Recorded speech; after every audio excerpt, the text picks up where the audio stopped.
¿Qué tal? Mi nombre es Carlos de la Rosa González.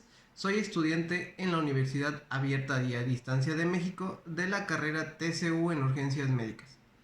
El día de hoy, dentro de la materia de Urgencias Médicas en Medicina Prehospitalaria 3, como anteriormente lo vimos en la clase pasada, que el tema fue reanimación neonatal, aquí vamos a ver el siguiente tema, que son los cuidados posteriores a la reanimación neonatal por parte del personal de atención de urgencias médicas, que es como evidencia de esta unidad. Como introducción, pues sabemos que la atención del TCU en urgencias médicas en la reanimación neonatal, pues no solamente se va a enfocar en lo que ya sabemos y en lo que ya revisamos, que son los pasos iniciales, los pasos correctivos, la ventilación a presión positiva, la utilización de compresiones torácicas, los accesos intravenosos o intraóseos, en este caso, pues como lo podemos mencionar con el onfaloclisis, y la administración de adrenalina, entre otras situaciones que ya revisamos con anterioridad.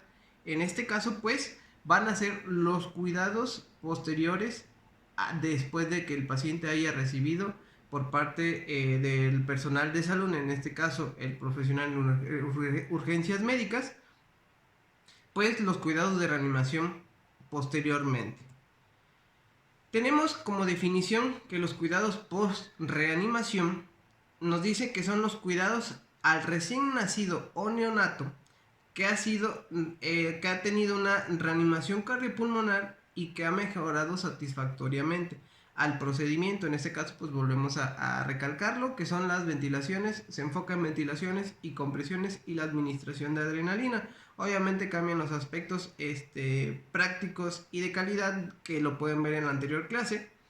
Sin embargo, requiere cuidados especializados para mantener un estado óptimo de salud. En este caso, pues satisfactoriamente el TSU realizó una reanimación neonatal de alta calidad, logró que el recién nacido o el neonato haya salido del paro. Sin embargo, vienen aquí los cuidados, como bien lo menciona, especializados para mantener un estado óptimo de salud, o que su mejoría a lo largo de la evolución y de la alta pues sea satisfactoria, que tengan el menor riesgo de complicaciones o secuelas. Vamos a tener que diferentes posibilidades de cuidados posteriores a la reanimación neonatal lo podemos dividir en dos puntos importantes. La primera, que va a ser la atención de rutina. Aquí nos está hablando de los pacientes que sufren a lo mejor alguna alteración y que requieren, por un ejemplo, ventilación a presión positiva, y es lo único que requieren. No llegan al punto de compresiones, de desfibrilación, de administración de adrenalina. Y está el otro punto de cuidados por reanimación. En este caso, ya el paciente que necesitó la reanimación ya con compresiones y administración de medicamentos. Dentro de la atención de rutina, pues aquí sabemos que vamos a tener una observación, tuvo un parto fortuito, adecuado, no hubo ninguna complicación, a lo mejor hubo un periodo de apnea, el recién nacido le hicieron pasos iniciales, la estimulación, hubo el apego con la madre, la alimentación, y no necesitó más, pudo tener una evolución satisfactoria. Sin embargo, en los cuidados por reanimación, pues aquí nos dice que el periodo de tiempo necesario para la atención posterior a la reanimación depende de la afección del bebé. Aquí es un punto importante que me gusta enfatizar, porque pues esto va a dar la pauta para que el TSU pueda brindar los cuidados necesarios, porque cada paciente va a determinar algunas diferencias entre uno y otro, que lo vamos a ver más adelante, para que tenga una transición normal, que tenga una evolución satisfactoria.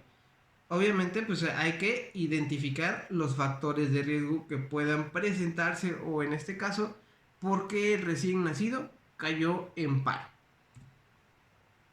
Las condiciones médicas que se pueden presentar después de la reanimación, aquí debemos de tener en cuenta principales factores. Obviamente lo sabemos, que lo vamos a ver dentro de el estado neurológico, respiratorio, cardiovascular y renal. Dentro del estado neurológico, pues podemos mencionar, a lo mejor hubo un periodo de isquemia, hubo un retraso a nivel cerebral que puede condicionar a un deterioro del estado neurológico en una etapa adulta. A lo mejor puede tener una complicación, mal desarrollo cognitivo, etcétera. Dentro del periodo o en el estado respiratorio, pues estamos hablando de un periodo de apnea, que tenga bajos niveles de oxígeno, que haya causado un proceso de hipoxia. Dentro de lo vascular, pues obviamente puede estar asociada a una hemorragia, hipotensión, taquicardia, etcétera. En la cuestión renal, obviamente, pues podemos ver la ausencia de orina, la disuria, la deshidratación, hasta en ese caso, la cuantificación aquí sería importante sobre la orina. Otros factores que vamos a tener, otras causas, pues va a ser el periodo en el estado gastrointestinal, que puede ser que el recién nacido o el neonato presente vómito, náuseas, intolerancia a la alimentación, que no tenga una buena alimentación dentro del endocrino y metabólico, pues obviamente aquí problemas de componentes sanguíneos o específicamente hormonal. Dentro de lo metabólico, pues estamos hablando de una hipoglucemia, podríamos mencionarlo. Dentro del hematológico, de eritrocitos, una plaquetopenia también en el proceso coagulatorio, y el constitucional menciona que se debe de retrasar el baño en este caso para evitar una hipotermia dentro del recién nacido o neonato. En este caso, pues cómo lo vamos a poder mejorar por el retraso del baño o exponerlo a corrientes, cambios de corrientes bruscos de temperatura, evitar trasladarlo de no ser necesario a una zona. En este caso, pues mantener adecuada la temperatura del ambiente. Los posibles cuidados posteriores a la reanimación, pues va a depender de las causas, principalmente. Lo podemos ver porque si lo mencionamos de manera general, pues es obviamente lo mismo, que va a ser manejo de la temperatura corporal, monitoreo de signos vitales, etc. Sin embargo, pues obviamente dependiendo cada una de las causas va a ser el tratamiento o los cuidados necesarios que puede tener. Aquí vamos a tener que va a ser la neumonía y otros problemas respiratorios. Obviamente el paro respiratorio cayó en paro, o una deficiencia respiratoria cayó en paro cardiorrespiratorio. Realizaron una secuencia de intubación, manejo de compresiones, manejo de medicamentos, y sin embargo la causa es una causa infecciosa a través de los pulmones. En este caso, pues obviamente se le va a dar un tratamiento de antibióticos. Obviamente ya va a ser en el medio hospitalario, pero es importante mencionarlo, que debe de tener en este caso, pues obviamente la monitorización de la oxigenación. Si el paciente es intubado y tiene un proceso de ventilación mecánica por ventilador, pues también se puede llegar a agravar, porque sabemos que una de las complicaciones de la ventilación mecánica es las complicaciones de neumonía asociada a la ventilación. Entonces tenemos que tener cuidado con todo eso. La hipertensión pulmonar en este caso nos puede desarrollar a lo mejor por debilidad de las paredes de los pulmones, de las pleuras.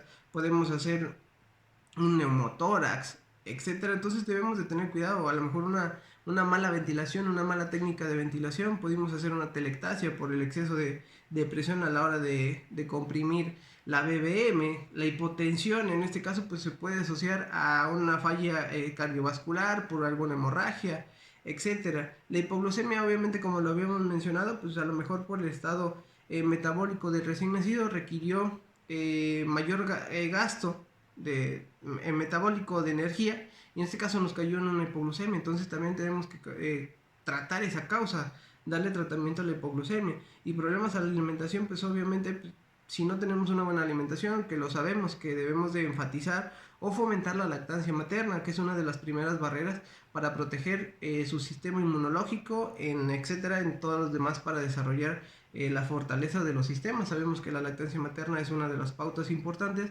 dentro de los primeros 6 meses de vida del recién nacido, en este caso pues, específicamente del neonato, en los primeros días.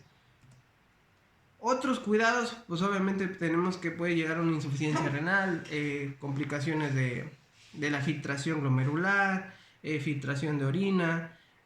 En este caso, si tuvo una acidosis metabólica, pues obviamente, ¿cómo lo vamos a ver? A lo mejor en el sistema de urgencias no vamos a tener una gasometría arterial disponible para tomarla, pero sin embargo sabemos cuáles son las indicaciones o cuál es el seguimiento que se le puede dar al tratamiento o al diagnóstico, en este caso para la acidosis metabólica.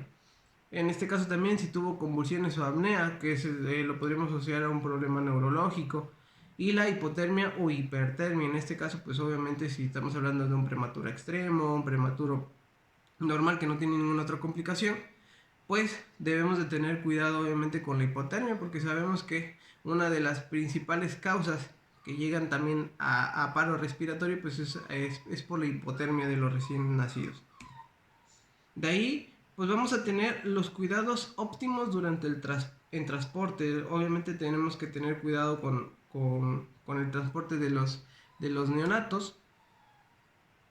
¿Sí? Dentro del transporte, de los cuidados durante el transporte, vamos a manejar diferentes puntos. Vamos a ver desde el manejo de la vía aérea, que para en este caso, obviamente, el paciente ya está intubado si requirió reanimación cardiopulmonar, está intubado, tiene una vía definitiva, tanto con un tubo endotraqueal que nos aconseja la Asociación Americana del Corazón en la séptima edición, que van los tubos de 2.5 o 3, dependiendo de la disponibilidad que nosotros tengamos, o en este caso una vía alternativa o con un dispositivo supraglótico que nos pueda ayudar. En este caso, pues el paciente ya está manejado con un método definitivo de permeabilidad de la vía aérea, en este caso transtraqueal, puede ser un supraglótico, una mascarilla laringea o un tubo endotraqueal. Obviamente pues el paciente ya está ventilando. Puede ser de manera ya con un ventilador programado o de manera manual con una BBM neonatal. O en este caso pues también nos menciona que puede estar asociado o ayudado con un CPAP que le va a aportar oxígeno dependiendo el requerimiento que necesite el neonato. Obviamente aquí lo vemos en el manejo de la vía, entonces está enfocada en la correcta ventilación y la correcta oxigenación. Eso debemos de tener en cuenta. Obviamente evitar el esfuerzo respiratorio y evitar el sobreesfuerzo metabólico, que al final de cuentas vamos a resumirlo como gasto de energía. El soporte hemodinámico obviamente aquí engloba todo lo que debemos de tener ya una vez que vayamos a iniciar el traslado, que va a ser el soporte hemodinámico y la monitorización, que va desde la temperatura corporal, la tensión arterial, la frecuencia cardíaca, frecuencia respiratoria, oximetría, cronometría y monitorización con electrocardiografía.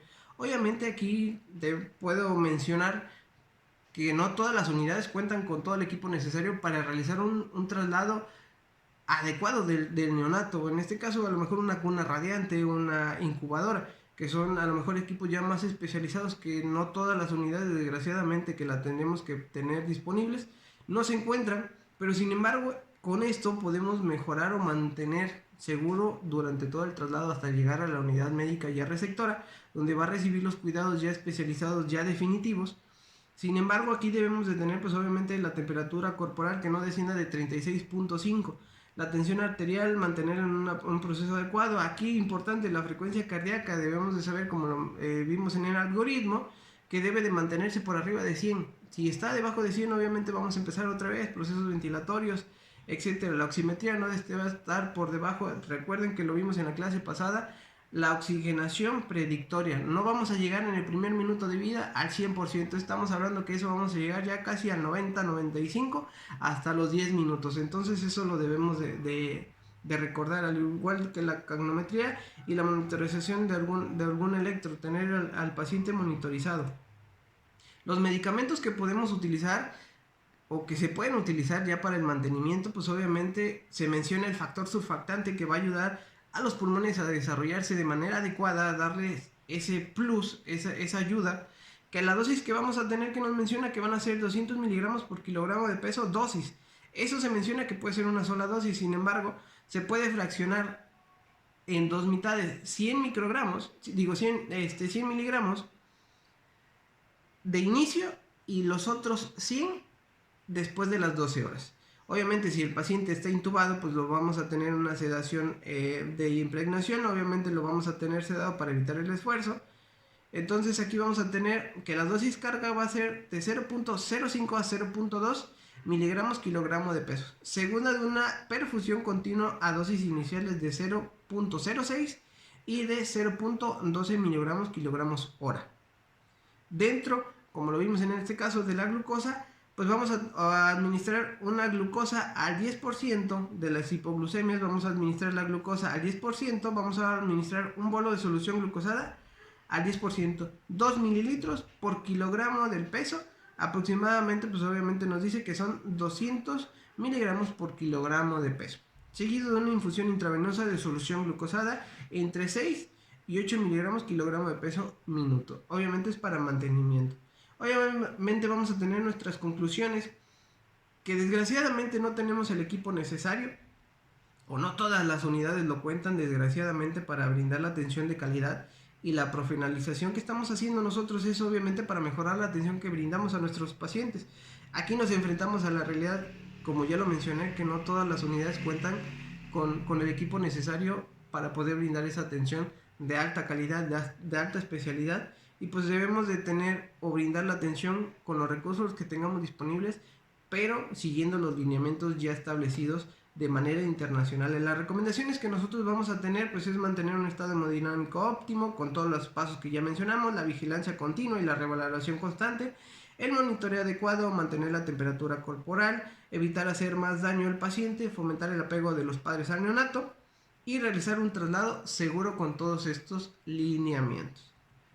Y dentro pues aquí están las referencias bibliográficas. Muchas gracias por su atención.